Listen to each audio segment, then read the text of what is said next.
HighBridge, a division of Recorded Books, presents Aging Without Ageism? Conceptual Puzzles and Policy Proposals by Greg Bognar and Axel Gosseries. Read by Ulf Bjorklund. Publisher's Note: in this audio edition, you will hear references to figures and tables present in the print and e-book formats of the book. Introduction. Greg Bognar and Axel Gosseries. This book aims to contribute to the essential and timely discussion on age, ageism, population aging, and public policy. It attempts to demonstrate the breadth of the challenges by covering a wide range of policy areas from healthcare to old age support, from democratic participation to education, from family to fiscal policy. It bridges the distance between academia and public life by putting into dialogue fresh philosophical analyses and new specific policy proposals. It approaches familiar issues such as age discrimination, justice between age groups, and democratic participation across the ages from novel perspectives. Our societies continue to rely extensively on age criteria, despite the fact that concern for age discrimination is not new. The U.S. Age Discrimination in Employment Act was adopted as far back as 1967. In Europe, age has been increasingly included in anti-discrimination legislation over the past several decades. Legal scholars, sociologists, anthropologists, and other social scientists have long studied how age structures our lives. Children's studies and gerontology are vast and well-established fields of scholarship. Yet, with few exceptions, practical philosophers have been less active than researchers from other disciplines on the age front. This book aims especially to contribute to filling this gap in dialogue with other disciplines. Two trends in particular render this a timely exercise. One is the ongoing process of critically scrutinizing our societies through the prism of race, gender, disability, and other categories. This call for looking at whether age is different, whether it is unique, or, as it is sometimes put, special from a normative perspective. Can this explain that it tends to get less attention than other social categories? Should we worry less about differential treatment on grounds of age than about differential treatment based on race or gender? And if so, what are the difference makers that render age special from a normative perspective? The other trend that warrants a closer look at age is the aging of our societies. 15 years ago, fewer than 500 million people were 65 or older. In 2030, there will be more than 1 billion people over 65, and by 2050, there will be around 1.5 billion. During the past decade, the number of older people surpassed the number of children under 5 for the first time in human history. In 2015, Japan was the only country that had more than 30% of its population made up by those over 60. By 2050, this will become the case in all developed countries, including China. Population aging presents enormous challenges. Aging societies will have to make massive adjustments to their old age support and healthcare systems, their labor markets, and their social and political institutions. Population aging will have profound effects on family life, the nature of work, politics, and people's life plans. With no historical experience to rely on, societies will have to try untested, novel, and creative ways for coping with the challenges of aging. And they must be able to provide ethical justifications for their choices. Our aim is to provide a multidisciplinary discussion, with contributions especially from philosophy, but also inputs from political science, economics, sociology, and other areas. In order to impose some order on a wide-ranging collection of topics, we divided the book into 2 parts. The chapters in Part 1 present in-depth discussions of conceptual and normative issues. The chapters in Part 2 defend specific policy proposals, grounded in explicit normative arguments. Listeners interested in conceptual issues can begin at the beginning. Those more interested in policy alternatives can pick one of the chapters from Part 2 as their entry point. To help orientation, we provide separate overviews of the 2 parts. 1. Overview of Part 1. Part 1 departs from the fundamental normative question about age. Is unequal treatment on the basis of age permissible? How does it differ from an ethical point of view from other forms of differential treatment? Age discrimination has been a neglected area in the literature on wrongful discrimination in philosophy and legal theory. The first 3 chapters aim to fill some of the gaps by approaching the fundamental normative question from different directions. What do different theories of wrongful discrimination have to say about the wrongness of age discrimination specifically? How is age discrimination connected to disability discrimination? How should we think about the link between paternalism and age? In the opening chapter of Part 1, Age Discrimination, Is It Special? Is It Wrong? Katharina Berndt Rasmussen examines the morality of age discrimination by bringing together philosophical theories of wrongful discrimination and accounts of the specialness of age, that is, defenses of the claim that there is a moral difference between discrimination on the basis of age and discrimination on other grounds, such as gender or race. After providing an overview of considerations that might make age special, Berndt Rasmussen offers a taxonomy of different forms of age discrimination and relates them to 3 theories of wrongful discrimination. She finds that these 3 theories differ with respect to their moral assessment of various forms of age discrimination due to the different roles that specialness consideration plays in each. Rather than arguing for any particular theory, however, Berndt Rasmussen concludes by offering a template for identifying, analyzing, and morally evaluating different forms of age discrimination. In the second chapter, Casper Lippert Rasmussen compares age discrimination and disability discrimination. Does the badness of disability differ from that of old age? He begins with a familiar question from the philosophy of disability.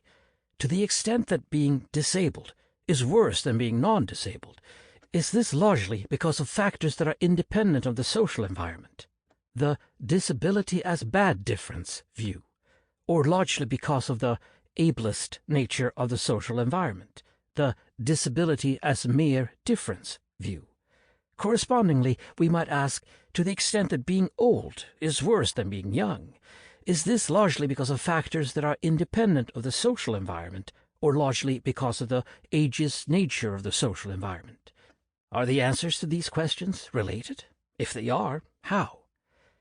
Lippert Rasmussen considers whether, if we are inclined to accept the view that the disadvantages of disability are largely caused by an ableist social environment, we should also accept the view that the disadvantages of old age are largely caused by an ageist social environment.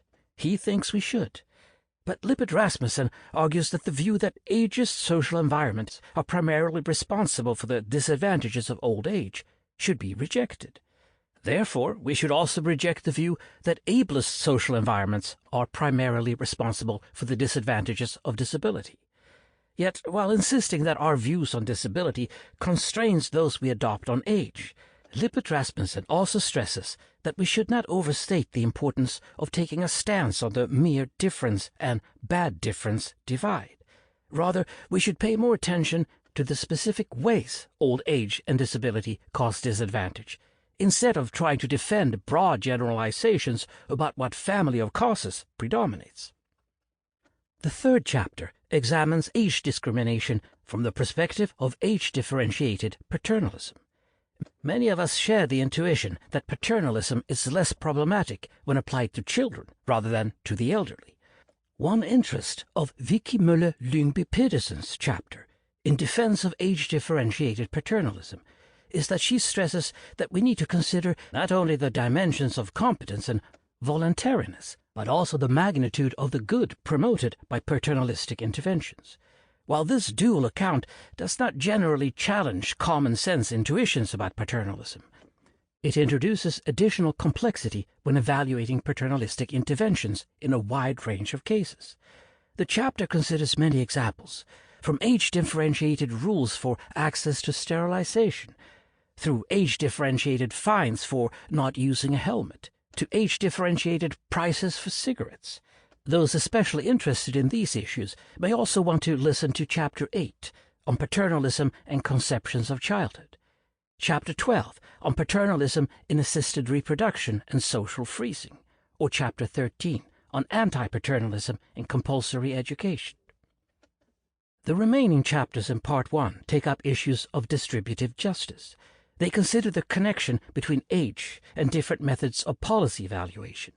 They examine the role of age in egalitarian theories of distributive justice. They ask whether it is justified that modern welfare states spend more on the elderly than on other age groups. Explore the implications of the idea that principles of distributive equality should apply to whole lives rather than particular segments or stages in life, and defend the view that social insurance systems should be age-balanced, offering similar levels of income replacement across age-related social risks. In Age and the Social Value of Risk Reduction, Three Perspectives, Matthew D. Adler compares three frameworks of policy analysis from the perspective of fatality risk reduction for different age groups. Do they imply that the value of risk reduction depends on age? And how do they relate age to other factors? The three frameworks are utilitarianism, prioritarianism, and cost-benefit analysis. Adler finds that the value of risk reduction decreases with age, but increases with income according to utilitarianism. It decreases even more sharply with age according to prioritarianism, but prioritarianism can also neutralize the effect of income. And for cost-benefit analysis, the value of risk reduction increases with income even more sharply than for utilitarianism, while it first increases and then decreases with increasing age. None of the frameworks, therefore, is neutral with respect to age.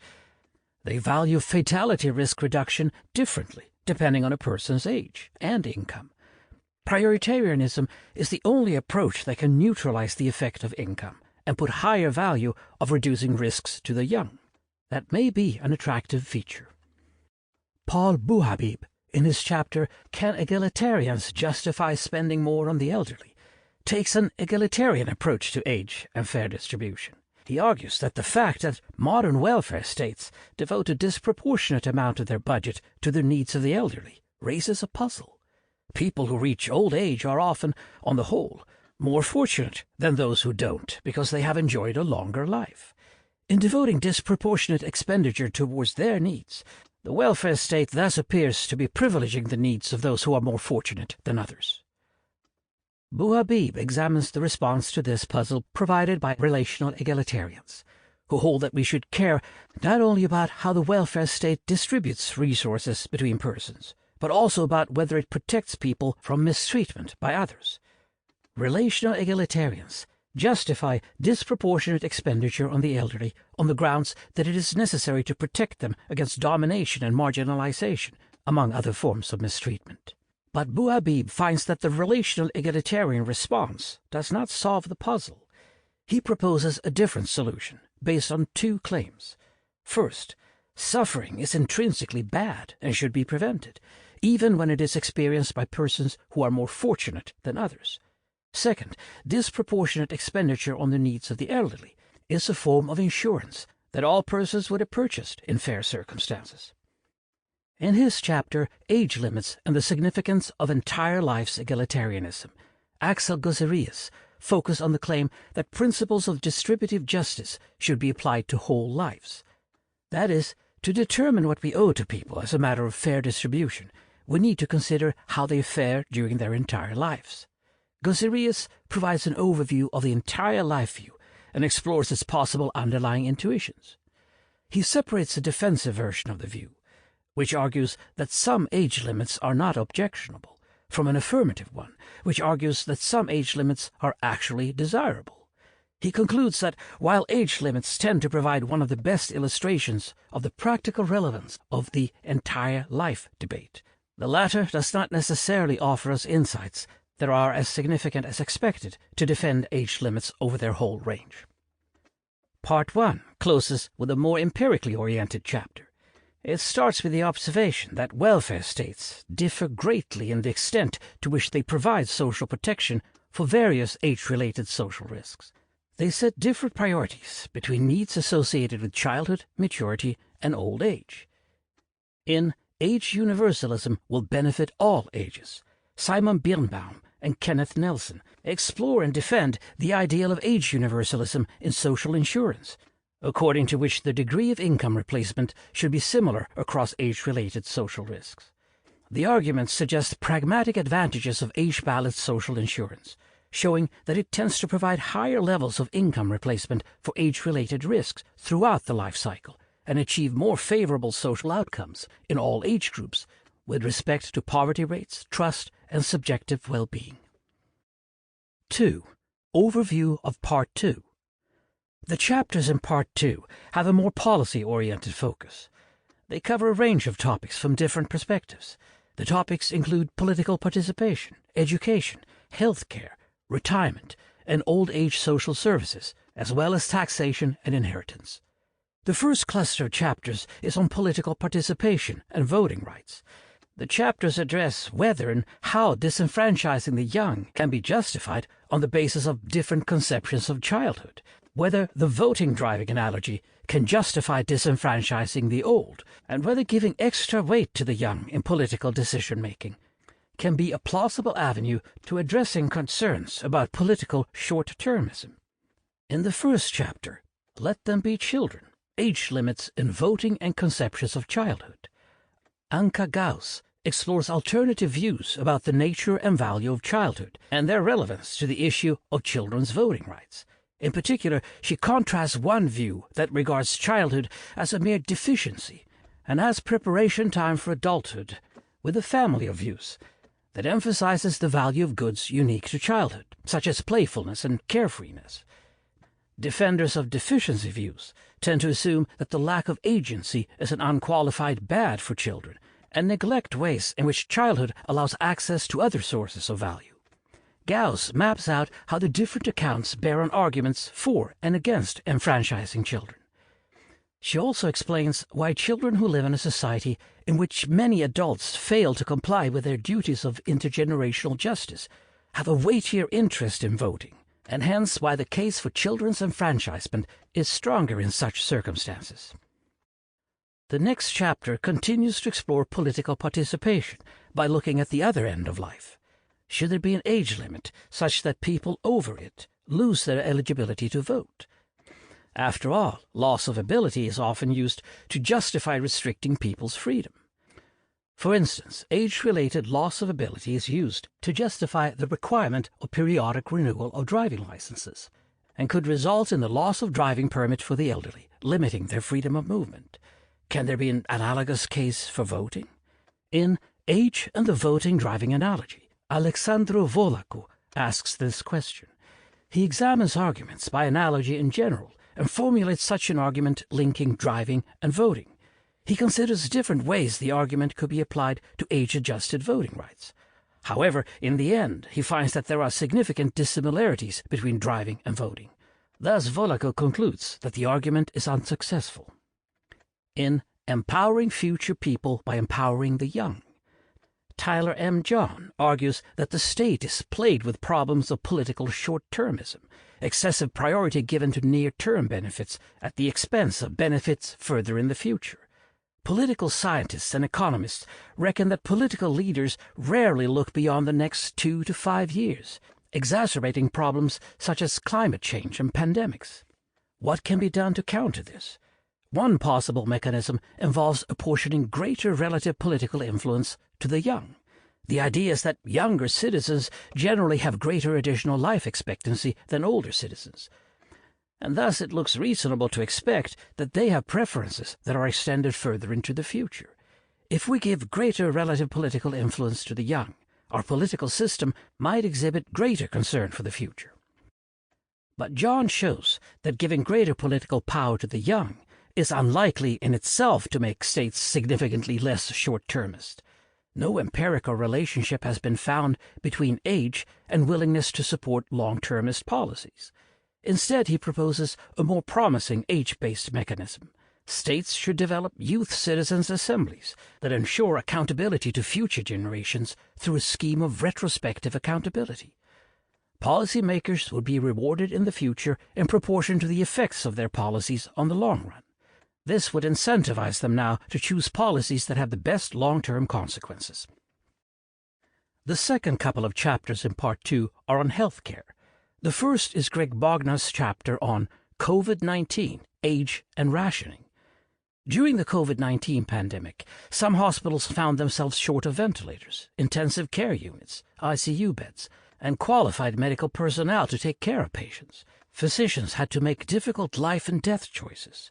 They were aided by various guidelines and recommendations issued by governments and medical associations. Bogner reviews some of these guidelines, looking in particular at the role of age and life expectancy as criteria for the rationing of healthcare resources. He defends the view that the ethical aim of triage should be to maximize benefits, and concludes that while neither age nor life expectancy should be used to categorically exclude patients, both may have a role in triage by virtue of their connection to capacity to benefit.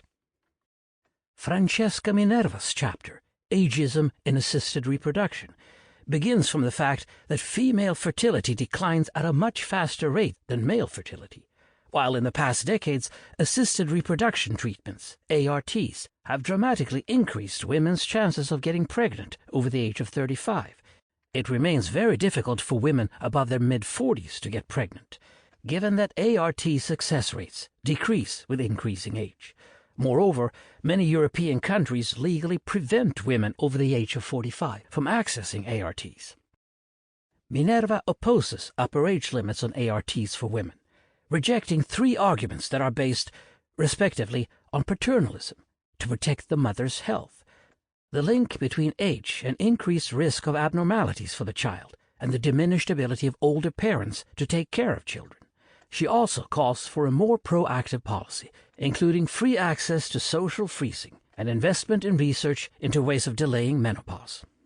In the following chapter, Andréane Cormier and Harry Brighouse propose an education resource account for early school leavers. They argue that school should cease to be compulsory at age 16, and that an education resource account, ERA, should be established for students who leave school at that age. The ERA will be sufficient to cover 3 years of full-time education. It could be linked to inflation, and early school leavers could use it in accredited non-profit educational institutions at any later point in their lives. Two sets of arguments support the proposal.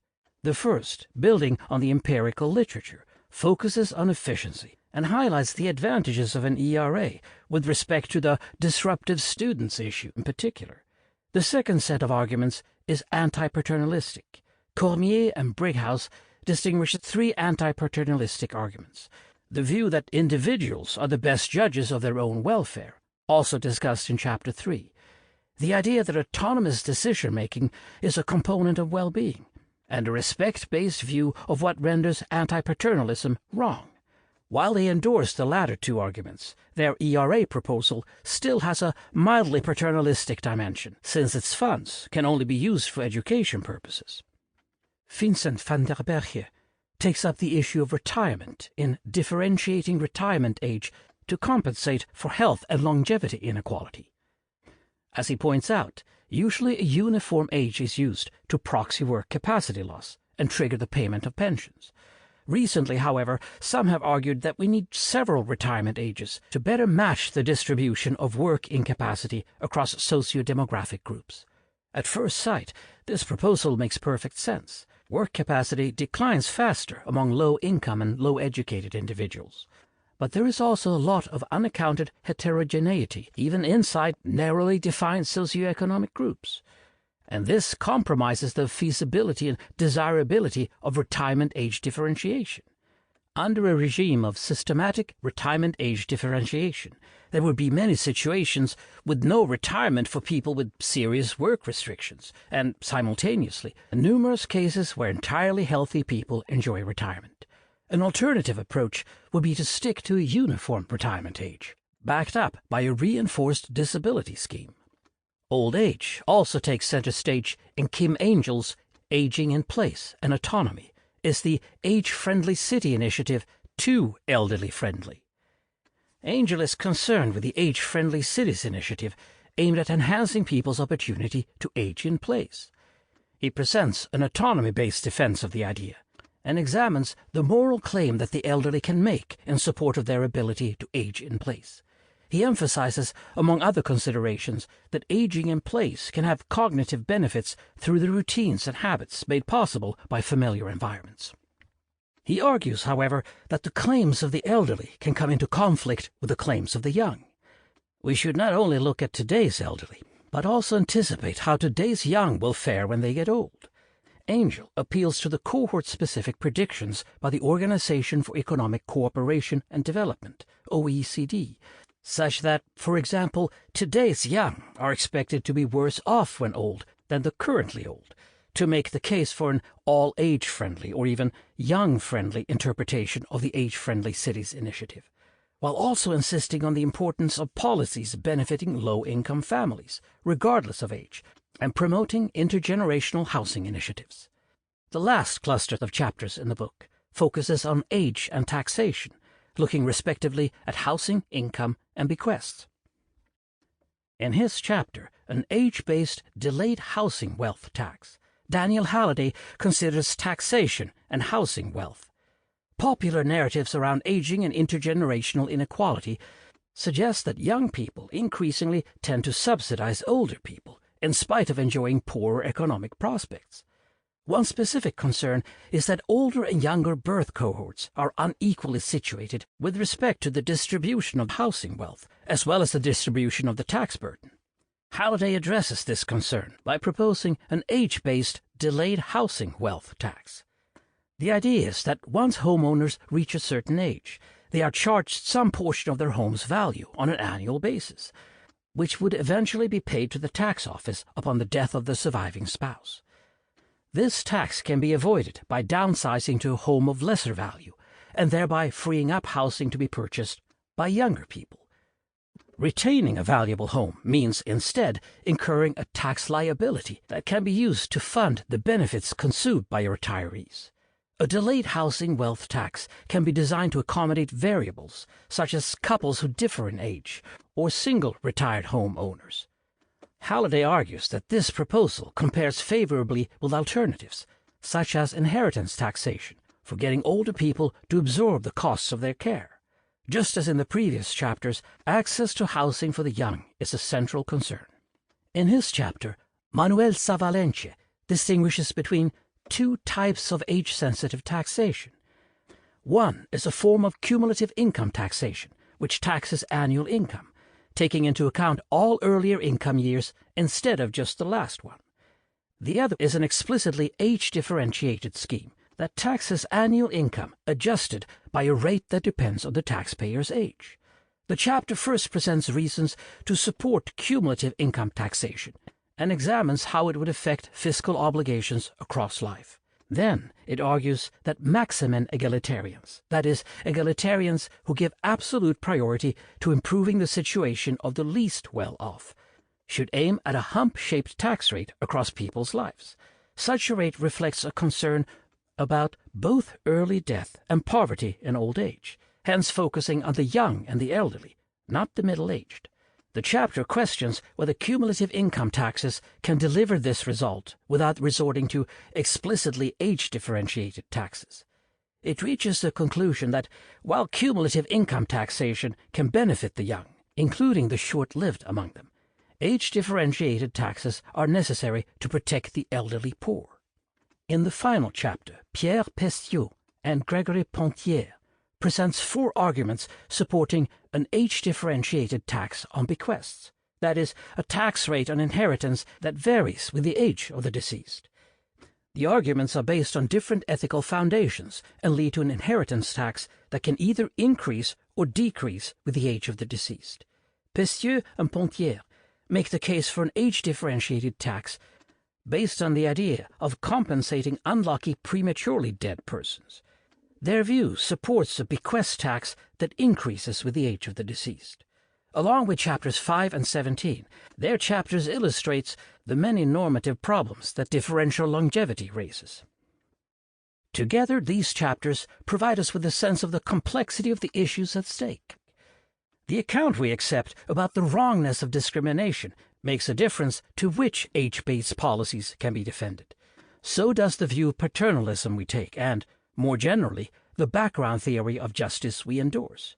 It matters whether we consider differential longevity unfair, whether we are concerned with equality between entire lives or parts of lives, whether we hold that differential treatment by age is relevantly similar to unequal treatment by race, gender, or disability. the justification of age-based policies. Sample complete. Ready to continue?